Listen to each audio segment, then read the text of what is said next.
मैं आपसे ये गुजारिशात करना चाहूँगा कि अनगिनत मामला और मसाइल हैं मुलाजमीन के, लेकिन हमारा सबसे बड़ा और इम्पॉर्टेंट इशू, जिसको मैं ह्यूमन इशू अक्सर बेशतर कहता हूँ, वो हमारे डेली वेजर्स और टेम्परेरी एम्प्लॉयज़ का है। आपको मालूम है कि पिछले 15-20 साल से वो कसम पुर्सी की हालत में यहाँ पर जी रहे हैं, उनकी कोई सुनवाई नहीं हो रही है, और रिस्पेक्टिव गवर्नमेंट्स जो थे उन्होंने इनके साथ वादे किए,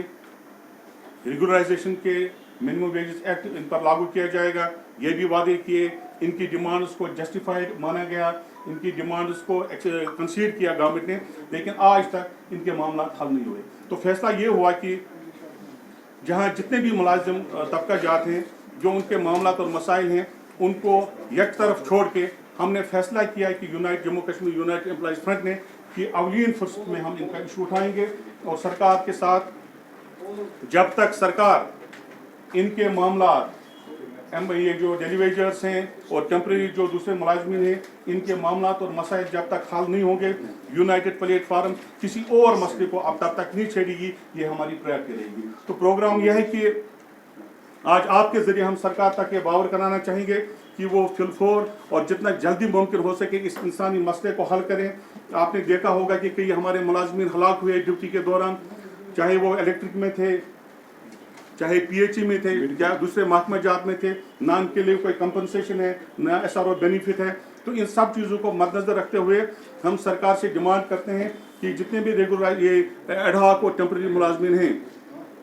गालिबन इनकी तादाद 61,000 है, तो हमारा यूनाइटेड प्लेटफार्म का ये मुतालबा है, ज़ोरदार मुतालबा है कि इनकी सर्विस को रेगुलराइज किया जाए। इस सिलसिले में हमने फैसला किया 21 तारीख को जम्मू के प्रेस क्लब में और श्रीनगर के प्रेस एनक्लेव में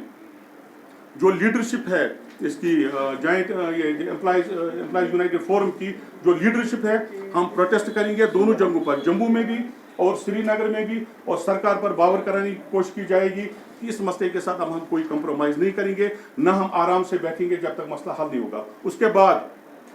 अगर मसला नहीं हुआ तो हमने फैसला किया है कि इस लड़ाई को हम ज़िलों तक ले जाएंगे, हर ज़िला में प्रोटेस्ट होगा, हर ज़िला में एहतजाज होगा, और अगर तब भी मामला हल नहीं होंगे तो हम हड़ताल करने पर मजबूर हो जाएंगे, तो उसकी तमाम तर जिम्मेदारी सरकार पर आयद होगी। ये मेरी गुजारिश है। उनको मालूम है कि हमारी रियासत या आज जो ड्यूटी है हमारी, इसमें मुलाजमीन का कितना अहम रोल रहा है। पिछले 30 सालों से किस तरह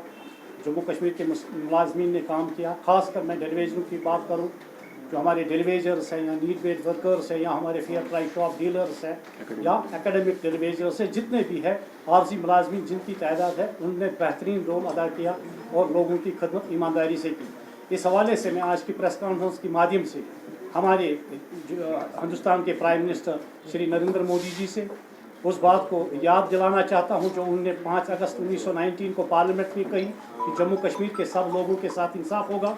आज हम प्राइम मिनिस्टर साहब से, होम मिनिस्टर साहब से,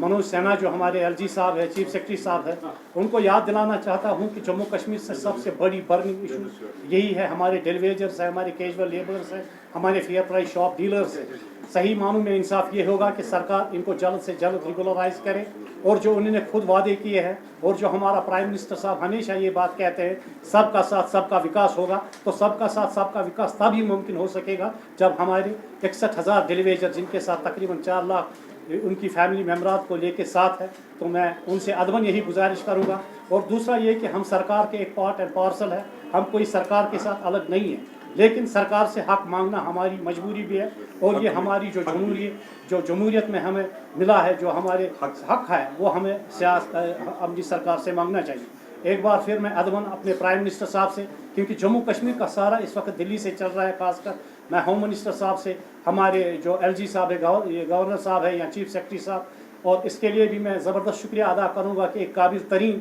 चीफ सेक्रेटरी इस वक्त हमारी स्टेट में है, डॉक्टर मेहता साहब। उसको जम्मू कश्मीर के सारे हालात और वाक़ात पे नज़र है, उसको पूरी एडमिनिस्ट्रेशन पे नज़र है, तो उसको ये भी पता है कि हमारे डेलीवेजर्स कितने अहम और हसास है और ये कितना काम करते हैं। एक बार फिर मैं सरकार से अदबन गुजारिश करूँगा कि वो इन डेलीवेजरों, फेयर प्राइस शॉप डीलर, जितने भी नीड बेसिस वर्कर्स हैं, उनको, या हमारे SDF के हॉस्पिटल के जो डेलीवेज हैं, उनको रेगुलराइजेशन करें। मैं यहाँ पे मौजूद employees joint employees United front के लीडर रफ़ीक साहब, शबीर अहमद लंबू साहब, हमारे यहाँ पे अब्दुल मजीद पहले साहब, हमारे सजाद साहब, हमारे senior leader Abdul Karim bag साहब, जितने भी हमारे लीडर्स हैं, उन सबों की तरफ से सरकार से अपील कराना चाहता हूँ कि एक इंसानी अलमिया है और इस मसले को जल्द अज जल्द हल किया जाए। रेगुलर एम्प्लॉयज रिटायर होते गए, सरकार ने ब्लैंकेट बैन लगाई थी और उस वक्त लगाने वाले ही सरकार थे, लगाने वाले ब्यूरोक्रेट्स थे, लगाने वाले सियासतदान थे। उन्होंने 94 से आज तक 25 बरस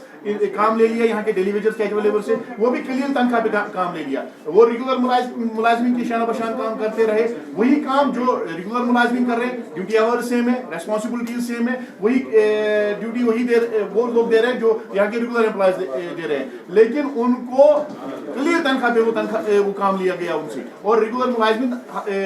हजारों की रकम के वो काम कर रहे थे। सरकार ने हमसे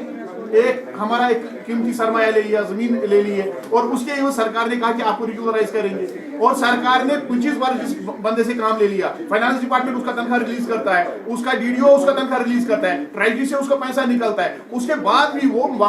इस मामले को टालने के लिए, हल करने के बजाय अब बहानाबाजी से काम ले रहे हैं।